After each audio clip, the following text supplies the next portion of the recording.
না ভাবি, আপনারা কোন যাইব না কইলে নাই, আমার কইলাম একটাই কথা, তুমি কইলাম কেসটা করতে পারতা। ঠিকই করছেন ভাবি, আমার আসলে এই কেসটা করা দরকার ছিল। এইসব বাবা বাবি কইরাই কইলাম যত সমস্যা, মন চাইলে কেসটা কইরা লাও। বাবারে বাবা, এ কি দুই ভাবিদয় আমার এখানে বসে কি এই করো? যে রাখিনি, বসো, তোমার লগে কথা আছে, তোমার জন্যই অপেক্ষা করতেছিলাম। আমার সাথে কথা আছে? কি কথা? রাগিনী, তোমার ভাই যে আরেকটা বিয়ে করছে, সেটা তুমি কবে থেকে জানতা? ভাবি, তুমি মানে এই কথা জানতে চাইছো কেন হঠাৎ? জানা দরকার হইতেছে, তাই জানতে চাইতেছি। ভাবে আমি তোমাকে এই প্রশ্নের উত্তর দিতে চাইছি না। না, আজকে তোমার কইতেই হবো। আমি শুনছি যে এই ঘটনা তুমি অনেক আগে থেকেই জানো। তুমি ভুল শুনছো, আমি অনেক আগে থেকে জানি না ভাবি। তবে হ্যাঁ, মানে অন্যরা যখন জানছে তার কিছুদিন আগে আমি জানছি। তুমি যদি আগেই যাই না তাহো, এই কথাটা তুমি আগে কেড়ে জানাই না রাগিনী? তাছাড়া তোমার ভাই নাকি আমার জানানোর জন্য তোমার আগে এই ঘটনা বলছিল, সেদিন তুমি কম নাকি? এইটা তো তুমি বিরাট অন্যায় করছো রাগিনী।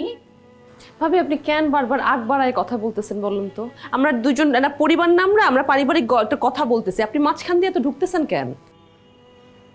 ও আচ্ছা আচ্ছা আচ্ছা, আমি তো তোমরা পরিবারের বাইরে।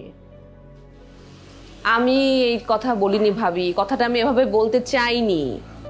বাদ দাও, তুমি যে কি কইতে চাইছো এটা আমি ভালো করে বুঝতাম পারছি। আপনি বুঝতে পারেন নাই ভাবি?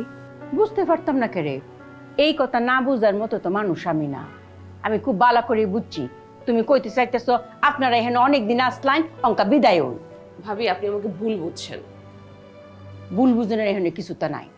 শুনো, আমরারও বাড়িঘর আছে, পুরা বাড়িটার মধ্যে রং করাইতেছি বইলা তোমরা এখানে আসলাম। এবার তুমি গাড় ধাক্কা না দিলে ওই লইলে। আরে আশ্চর্য রুকসানা ভাবি, মানে আমি তো মহা বিপদে পড়লাম। কেউ আমাকে কিছু বুঝতেই যাচ্ছে না, কেউ আমাকে বোঝার চেষ্টাও করছে না। কিভাবে বুঝবো? তুমি তো ভালো মতো বুঝাইতেই পারো না, তোমার বোঝানোতে ঘাবলা আছে। তুমি নিজেরে অনেক জ্ঞানী মনে করো। এটা মিথ্যা না ভাবি। এত অহংকার ভালো না বোন। যদি এটা অহংকার হয়ে থাকে তাহলে অহংকারটা আমি করতে চাই। হ্যাঁ, আমি অহংকারী, কারণ আমি অনেক জ্ঞানী। তোমার স্বামী মানে আমার ভাই অনেক আগেই বিয়ে করেছে, তবে সে তোমাকে জানায়নি। আমাকে কয়েকদিন পরে, মানে সে তোমার বাসা থেকে যাওয়ার কয়েকদিন পরে ফোন করে জানিয়েছিল এবং বলেছিল আমি যেন তোমাকে কথাটা বলি। বাট আমি তোমাকে বলিনি। কেন বলিনি বলো? কারণ তখন বাসা ভর্তি মানুষ ছিল, তুমি যদি খবরটা পেতা তুমি তখনই অসুস্থ হয়ে যেতা। তাই আমি বুদ্ধি করে তোমাকে ঢাকায় নিয়ে এসেছি আমার সাথে। আমি কোনোভাবেই চাইনি বাসার সব মানুষের সামনে, মেহমানদের সামনে পরিবেশটা নষ্ট হোক।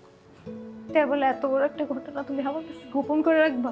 আমি তোমাকে বলতাম ভাবি, আমি তোমাকে ঢাকায় নিয়ে আসছি কথাটা বলার জন্যই, কিন্তু আমি বলার আগে তুমি জেনে গেছো। I am really sorry.